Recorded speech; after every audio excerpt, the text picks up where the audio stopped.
Hello students, तो चलिए आज हम लोग शुरुआत करते हैं क्लास 10 के एक्सरसाइज 7.2 के क्वेश्चन नंबर 10 का, जो कि इस चैप्टर का लास्ट क्वेश्चन है। तो हमारा क्वेश्चन है find the area of a rhombus if its vertices are 3,0 4,5 -1,4 and -2, -1 taken in order. तो इस क्वेश्चन में हम लोगों को क्या बोला गया है कि हमारे पास एक रोम्बस है जिसका जो वर्टिसेस का पॉइंट्स है वो हम लोगों को गिवन है। अब पॉइंट्स गिवन है तो इसके साथ कुछ तो करना पड़ेगा। तो करना क्या है, हम लोगों को इस रोम्बस का एरिया फाइंड आउट करके बताना है। ठीक है, अब इसमें हम लोगों को हिंट क्या गिवन है कि हमारा जो रोम्बस का एरिया होगा वो किसके बराबर होगा, तो half into product of diagonals. Product of diagonals क्या होता है, मतलब कि रोम्बस का जो दोनों डायगनल है उसको मल्टीप्लाई करेंगे और उसके बाद उसको हाफ से भी मल्टीप्लाई कर देंगे तो हमारा एरिया ऑफ रोम्बस आ जाएगा। तो अब क्वेश्चन इसमें अराइज होता है कि ठीक है, हम लोगों को ये तो पता चल गया, लेकिन डायगोनल दिया हुआ कहाँ है? हम लोग को तो डायगोनल दिया हुआ नहीं है। हम लोगों को डायगोनल दिया हुआ है, हम लोग फिगर ड्रॉ करेंगे तो वो हम लोग को ऑटोमेटिकली मिल जाएगा और उसके बाद डायगोनल का जो एग्जैक्ट वैल्यू है वो हम लोग निकाल लेंगे। अब डायगोनल का वैल्यू कैसे निकालेंगे वो हम लोग फिगर बना करके देख लेते हैं। तो रोम्बस क्या होता है, तो एक ऐसा क्वाड्रिलेटरल जिसके अपोजिट साइड जो होते हैं वो पैरेलल होते हैं और इक्वल होते हैं, मतलब कि उसका जो चारों साइड्स होता है वो आपस में पैरेलल होता है। तो मान लेते हैं कि ये हमारा रोम्बस है जिसका पॉइंट्स ए बी सी और डी है। तो पॉइंट ए का जो कोऑर्डिनेट्स है उसको हम लोग क्या लिख देते हैं, 3,0 लिखते हैं। बी का कोऑर्डिनेट्स हम लोग क्या लिख लेते हैं, 4,5 लिख लेते हैं। सी का कोऑर्डिनेट क्या होगा, तो -1,4 होगा और डी का जो कोऑर्डिनेट है वो क्या हो जाएगा, -1, -2, -1 हो जाएगा। ये हमने चारों कोऑर्डिनेट्स लिख लिए। तो अब हम लोग इसमें क्या करते हैं, डायगोनल ज्वाइन कर लेते हैं। तो डायगोनल हमारा क्या होगा, यहाँ पर हमारा डायगोनल जो है वो AC हो जाएगा और यहाँ पर हमारा जो डायगोनल है वो क्या हो जाएगा, तो BD हो जाएगा। ठीक है, ये हम लोगों का दोनों डायगोनल हो गया। अब जब दोनों डायगोनल्स का हम लोगों को पॉइंट्स पता है तो हम लोग इसका वैल्यू कैसे निकालेंगे, तो डिस्टेंस फॉर्मूला का यूज करके। तो हम लोग क्या करते हैं, डिस्टेंस फॉर्मूला का यूज करके दोनों डायगोनल्स का वैल्यू निकाल लेते हैं और उसके बाद एरिया तो हम लोग ऑटोमेटिक निकाल ही लेंगे। तो यहाँ पर सबसे पहले हम लोग क्या लिखेंगे, let the vertices of the rhombus B, हम लोग वर्टिसेस क्या क्या माने हैं, तो पॉइंट A में हमारा क्या है, 3,0 है। B में हमारा कौन सा वर्टिस है, तो 4,5 है। C में हमारा -1,4 है एंड D में हमारा क्या वर्टिस का पॉइंट है, तो -2, -1 है। ये हमने लिख लिया। नाउ कंस्ट्रक्शन भी तो हमने करा ना, तो यहाँ पर क्या लिखेंगे, कंस्ट्रक्शन क्या है, ज्वाइन AC और दूसरा कंस्ट्रक्शन हमारा क्या है, ज्वाइन BD। तो ज्वाइन AC और BD को हम लोग ज्वाइन कर देते हैं। अब यहाँ पर क्या करेंगे, नाउ अगर मान लीजिए हम लोगों को AC का वैल्यू निकालना है और डिस्टेंस फॉर्मूला का यूज करना है तो हम लोग क्या लिखेंगे, x2 - x1 का स्क्वायर जो होगा प्लस y2 - y1 का जो स्क्वायर होगा, ये टोटल रूट अंडर होगा, तो ये हमारा AC का वैल्यू देगा। अब A का पॉइंट्स भी हम लोग को दिख रहा है और C का पॉइंट्स भी दिख रहा है, हम लोग साइड में कहीं पर लिख लेते हैं, यहीं पर लिख लेते हैं।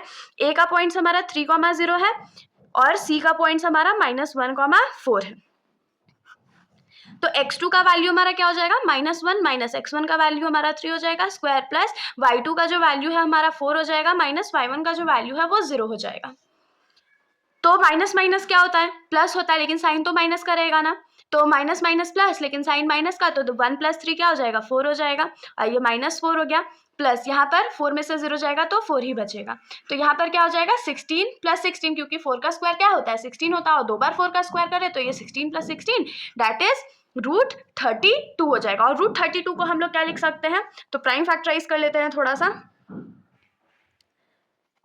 तो 2 के टेबल में ये 8 बार में, 2 के टेबल में 4 बार में और 2 के टेबल में 2 बार में, मतलब 2 2 का पेयर बना। तो यहाँ पर क्या हो जाएगा, 2 2 जो है वो रूट से बाहर आ जाएंगे और 1 2 रूट के अंदर आ जाएगा। जिनको भी रूट सॉल्व करने नहीं आता है वो लोग मेरे चैनल के बेसिक मैथमेटिक्स टॉपिक्स के वीडियो पे जा करके आप लोग देख सकते हो कि हम लोग प्राइम फैक्टराइजेशन जो है या स्क्वायर रूट जो है उसको कैसे सॉल्व करते हैं। तो हमारा यहाँ पर जो AC का वैल्यू है वो क्या हो जाएगा, 4√2 यूनिट्स। इसमें तो कोई भी दिक्कत नहीं है। अब सिमिलरली हम लोग क्या करेंगे, तो BD का पॉइंट्स लिख लेते हैं। तो B का हमारा पॉइंट्स है 4,5 और D का जो हमारा पॉइंट्स है वो -2, -1 है। अब BD का भी अगर हम लोगों को वैल्यू निकालना है तो हम लोग क्या करेंगे, तो डिस्टेंस फॉर्मूला का यूज करेंगे और डिस्टेंस फॉर्मूला हमारा क्या हो जाएगा, तो x2 - x1 plus y2 - y1 का स्क्वायर, ये रूट अंडर x2 की जगह पे हमारा क्या हो जाएगा -2 माइनस x1 की जगह हमारा 4 का स्क्वायर हो जाएगा प्लस y2 की जगह हमारा क्या हो जाएगा -1 और -5 का स्क्वायर। तो माइनस माइनस तो प्लस होता है, ये तो हम लोग बहुत पहले से जानते हैं। तो माइनस माइनस प्लस हो गया, तो 4 + 2 क्या होता है 6 होता है, माइनस का साइन रह जाएगा और इसका स्क्वायर प्लस यहाँ पर भी -6 हो जाएगा और इसका स्क्वायर, और -6 का स्क्वायर क्या होगा 36 होगा। तो 36 + 36 और ये क्या हो जाएगा तो √72, क्योंकि 36 + 36 क्या होता है तो 72 होता है। तो ये जो √72 है, अगर हम लोग इसको प्राइम फैक्टराइज कर देते हैं तो हमारे पास क्या आ जाएगा, जो वैल्यू है एग्जैक्ट वैल्यू हो हमारे पास आ जाएगा। तो इसको अब हम लोग प्राइम फैक्टराइज कर लेते हैं। तो ये 2 के टेबल में 18 टाइम्स में हो गया, फिर 2 के टेबल में 9 टाइम्स में और 3 के टेबल में 3 टाइम्स में। तो यहाँ पर देखिए 3 का पेयर बना और 2 का पेयर बना, मतलब कि रूट से बाहर एक 2 आएगा और एक 3 आएगा, बाकी एक 2 जो है वो रूट के अंदर रह जाएगा। हम लोगों को BD का जो वैल्यू है वो क्या मिल गया तो 6√2 यूनिट्स मिल गया। अब हम लोगों को क्वेश्चन में क्या बोला था, एरिया फाइंड करने के लिए रोम्बस का, तो हम लोग क्या लिखेंगे area of rhombus ABCD is equals to क्या हो जाएगा half into product of diagonals.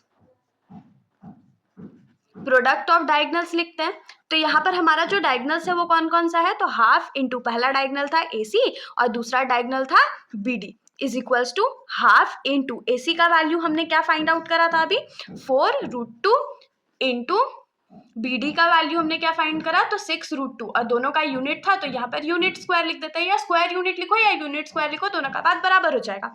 अब 2 के टेबल में 4 को कट आउट कर देते हैं तो 2 टाइम्स में, तो यहाँ पर हमारे पास क्या बच गया 2√2 इंटू 6√2 स्क्वायर यूनिट।